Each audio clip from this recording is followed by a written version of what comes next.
올해 처음으로 태풍이 한반도로 북상하고 있습니다. 제11호 태풍 흰남노는 강한 비바람을 몰고 오면서 20년 만에 가장 강한 태풍이 될 것으로 예측됩니다. 태풍으로 인해 부산은 6일 낮 시간대까지가 가장 큰 고비가 될 것으로 보입니다. 시와 교육청 등은 비상근무체제에 돌입하는 등 태풍에 대비하고 있습니다.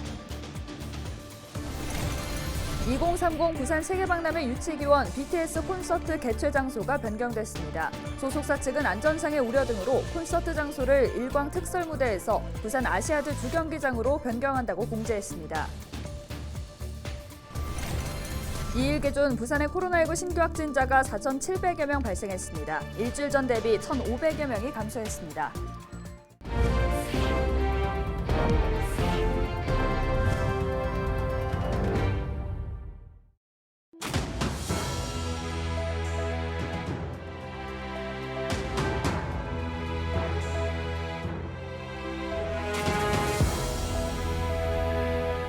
여러분 안녕하십니까? 헬로TV 부산 뉴스입니다. 올해 들어 처음으로 태풍이 한반도로 북상하고 있습니다. 제11호 태풍 흰남노는 강한 비바람을 몰고 오면서 20년 만에 가장 강한 태풍이 될 것으로 예측되는데요. 태풍의 예상 강도와 이동 경로를 정리했습니다. 안수민 기자입니다. 제11호 태풍 흰남노는 해수면에 뜨거운 수증기를 끌어모은 채 시속 5km 정도의 속도로 북상하고 있습니다. 세기는 중심 부근 최대 풍속이 초속 50km에 이르는 매우 강한 수준. 이동을 하면서 최대 풍속 초속 54km가 넘는 초강력 태풍으로 다시 세력을 키웠다가 제주도에 근접하는 시점에는 최대 풍속 시속 50km가 될 것으로 분석됩니다. 사람은 물론 큰 바위를 날려버리고 달리는 차를 뒤집어 놓을 수 있는 세기입니다. 태풍의 반경도 400km를 넘길 것으로 예상돼 사실상 전국이 태풍의 영향권에 들 전망입니다.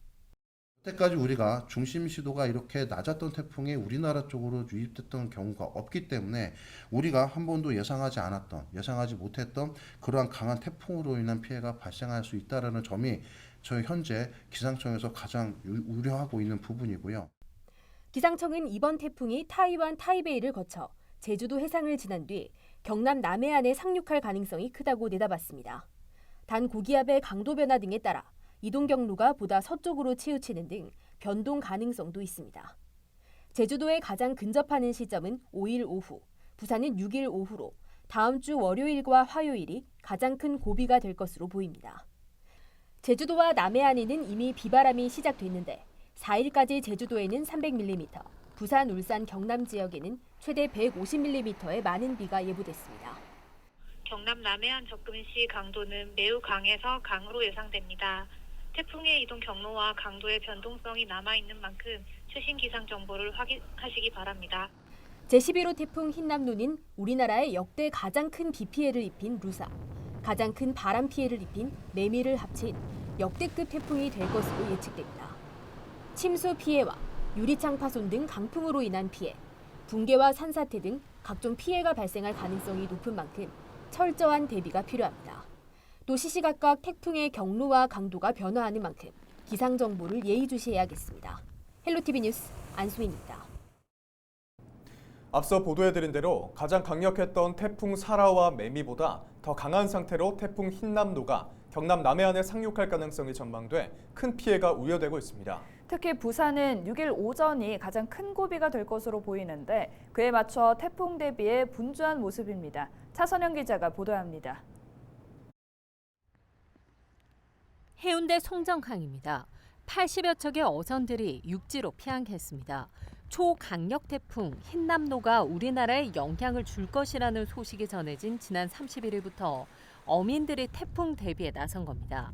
아직 바다에 남은 어선들은 무트로 끌어올리고 어구들도 높은 파도에 휩쓸리지 않도록 잘 정리해둡니다. 바닷속 어망은 건져 올려 손상된 곳은 없는지 점검합니다. 태풍 흰남노 북상 소식에 보시는 것처럼 이곳 송정항에는 이 선박들이 피항했고 부산 쪽으로 더 가까이 태풍이 올 것이라는 예보에 긴장감마저 감돌고 있습니다. 매미 때 굉장히 많았고 그 외에 뒤에 한 3년 전 그 비가 많이 왔을 때 하고 그때 피해가 좀 있었죠. 그 송정항은 저쪽에서 그러니까 청사포 쪽에서 불어오는 바람, 갈바람 때문에 파도가 넘치면 저기 지금 육지에 있는 배들도 좀 위험할 수가 있습니다. 그러니까 좀 모든 걸 잘 대비해야 되겠죠.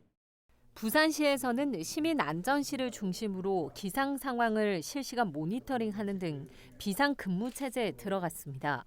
이와 함께 산사태 위험 지역인 영도구와 서구 지역 현장 등 재난 취약 지역을 집중 점검하기로 했습니다. 부산교육청은 학생들의 안전 확보를 위해 태풍의 직접적인 영향을 받을 것으로 예상되는 6일 원격 수업 전환이나 휴업하도록 각 학교에 안내했습니다. 각 기초지자체에선 배수구와 맨홀 등 호우 피해 예상 시설물을 중심으로 점검과 정비에 나섭니다. 헬로티비 뉴스 차선영입니다.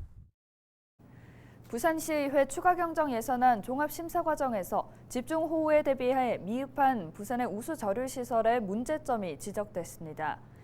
이종환 부산시의원은 추경심사 과정에서 센텀시티지구와 서금사지구 등 우수저류시설 12개소가 운영되고 있지만 최근 수도권 상황과 같이 시간당 58.3mm가 넘는 비가 3시간 이상 내리면 수용량을 초과한다고 밝혔습니다. 이로 인해 부산에도 큰 인명과 재산 피해가 발생할 수 있다는 것입니다. 이 의원은 현재 추가 설치 중인 우수저류시설 2곳의 조기 완공과 함께 기존 우수저류시설 12곳의 증설도 검토해 추진할 필요가 있다고 강조했습니다.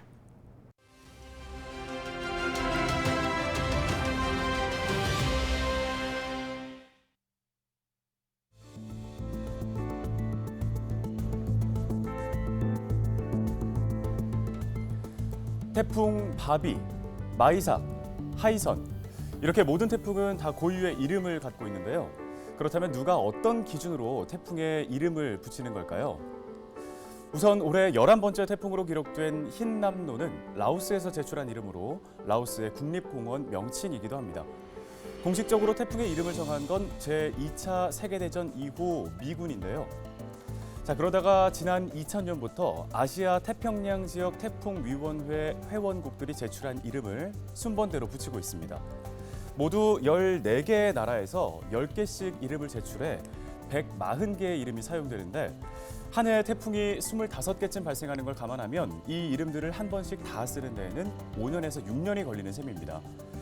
그런데 태풍 루사나 매미처럼 큰 피해를 일으키게 되면 피해 국가에서 제명을 요청해 그 이름을 더 이상 사용하지 않는다고 합니다. 그래서 북한이 제출한 태풍 매미는 무지개로 바뀌었다가 지금은 수리개로 대체됐습니다. 기상청 국가태풍센터는 각 나라를 대표하는 동물이나 꽃, 상징물 등을 태풍 이름으로 붙이는데 우리나라의 경우에는 필요할 때마다 국민 공모 등으로 이 이름을 선정한다고 밝혔습니다. 지금까지 데일리 브리핑이었습니다.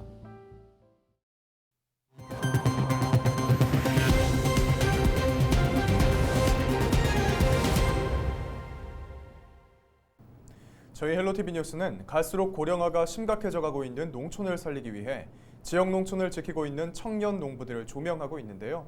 이번 시간엔 문경에서 사과를 재배하고 수확한 농작물로 사과 꽃뻥을 만든 청년 농부의 이야기입니다. 톡톡 튀는 아이디어로 시장에 도전장을 내민 청년 농부를 홍하영 기자가 취재했습니다. 기계에서 쉴 새 없이 뻥과자가 쏟아져 나옵니다. 추석 명절을 앞두고 주문이 쏟아지면서 기계도 사람도 쉴 틈이 없습니다. 특히 이 뻥과자는 사과를 활용해 사과 꽃향을 입혀 최근 큰 인기를 끌고 있습니다. 사과 꽃뻥을 개발한 이는 문경에서 사과 농사를 짓고 있는 31살 김학노 씨. 고등학교와 대학교에서 농업을 전공한 김 씨는 졸업 후 문경에서 아버지를 따라 사과 농사를 짓기 시작했습니다. 초기에는 사과의 수확과 판매에 집중했지만 보다 수익을 높이기 위해 본인이 재배하는 사과를 활용해 사과 꽃뻥 과자를 개발하고 특허까지 받았습니다. 특히 바삭한 식감을 그대로 느낄 수 있는 최상의 상태로 소비자에게 전달하기 위해 포장과 배송에도 신경을 썼습니다. 210도에서 한 230도까지 이제 해서 나오는데 이제 처음 바로 포장하려면 좀 뜨겁거든요. 그래도 이제 그 뜨거움을 살짝 참으면서 이제 빨리빨리 포장해서 보내드리니까 택배를 받으신 분들도 바삭하게. 힘든 시기도 있었습니다. 코로나19 이후 사람들을 제대로 만나지 못해 상품을 선보이지 못한 겁니다. 결국 온라인으로 눈을 돌렸고 지난 3년간 판매 플랫폼을 다양화하고 SNS를 통해 제품 홍보도 활발히 했습니다.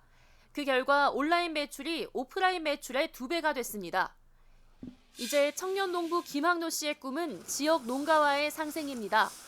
농민들의 노력에 비해 농산물의 값이 낮게 책정됐다고 생각하기 때문입니다. 저희 문경에서 생산되는 농산물을 가지고 저도 이익하고 이제 농민들도 상생할 수 있게 하는 게 목표입니다. 지역에서 생산한 농산물을 활용한 청년 농부의 톡톡 튀는 아이디어가 전국으로 뻗어나가고 있습니다. 헬로티비 뉴스 홍아영입니다. 2일 0시 기준 부산의 코로나19 신규 확진자는 4,700여 명으로 나타났습니다. 이에 따라 누적 확진자는 140만여 명으로 늘었습니다. 일주일 전인 지난 8월 25일 대비 1,500여 명이 감소했습니다. 부산은 코로나 재유행이 시작된 지난 7월 초부터 상승세가 이어지다 8월 20일부터 감소세로 돌아섰습니다. 위중증 환자는 전날 대비 3명 줄어든 30명으로 중환자 병상 가동률은 61%대를 이어가고 있습니다. 재택치료 확진자는 2만 9천여 명으로 확인됐습니다. 이를 10세 미만 유아 1명과 80대 확진자 3명이 숨져 누적 사망자는 2,359명으로 집계됐습니다. 2030 부산 세계박람회 유치기원 BTS 콘서트 개최 장소가 변경됐습니다. BTS 소속사 하이브는 부산 세계박람회 유치기원 콘서트 장소를 일광특설 무대에서 부산 아시아드 주경기장으로 변경한다고 공지했습니다. 하이브 측은 공연 취지를 보호하고 보다 쾌적하고 원활한 관람 환경을 조성하기 위해 장소를 변경했다고 설명했습니다. 부산시가 법인택시 업체의 첫 폐업 공고에 따라 택시조합과 시민단체 등이 참여하는 대책회의를 열었습니다. 이번 대책회의에서는 택시 정책 발굴을 위한 라운드 테이블을 운영하고 법인택시 업계 특례 보증 지원과 감차 확대, 택시요금 인상 등에 대한 의견을 나눴습니다. 이와 더불어 경영난을 겪는 택시 산업 발전 방안을 마련하고 연구 용역을 추진하기로 했습니다. 이번에 폐업 공고를 낸 대도택시는 코로나 등으로 경영이 악화돼 2년 연속 적자가 난 데 이어 최저임금 소송에서 사업자 측이 패소하면서 극심한 경영난을 겪어왔습니다. 2일 오전 도시철도 2호선 동의대역 인근에서 상수도 배관 파열로 싱크홀 2개가 발생했습니다. 싱크홀 발생으로 인한 인명피해는 없었습니다. 부산 소방당국은 상수도 배관이 파열하면서 집안이 침하한 것으로 보인다며 안전라인을 설치하고 가로수 한 그루를 고정 조치한 뒤 상수도 사업소에 현장을 인계했다고 밝혔습니다. 한국해양진흥공사와 CJ대한통운이 항만물류 인프라 경쟁력을 높이기 위해 손을 맞잡았습니다. 한국해양진흥공사는 2일 CJ대한통운과 국내외 항만물류 인프라 경쟁력 제고를 위한 업무 협약을 체결했다고 밝혔습니다.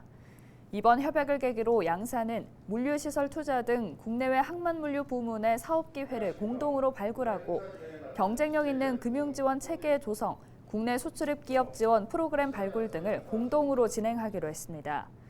김양수 한국해양진흥공사 사장은 이번 협업을 통해 우리나라 수출입 기업의 안정적인 물류 공급망 확보에 큰 도움이 될 것으로 기대된다고 말했습니다.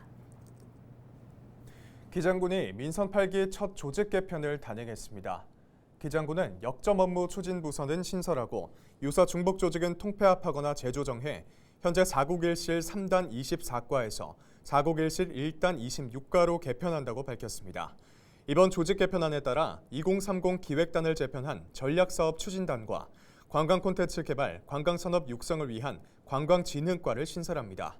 또 가족정책과 출산정책을 일원화한 가족복지과와 도로 유지관리의 전문성 확보를 위한 도로관리과도 새롭게 만들어졌습니다. 동구는 부산항 힐링 야영장에서 달빛 힐링 캠프를 추진한다고 밝혔습니다.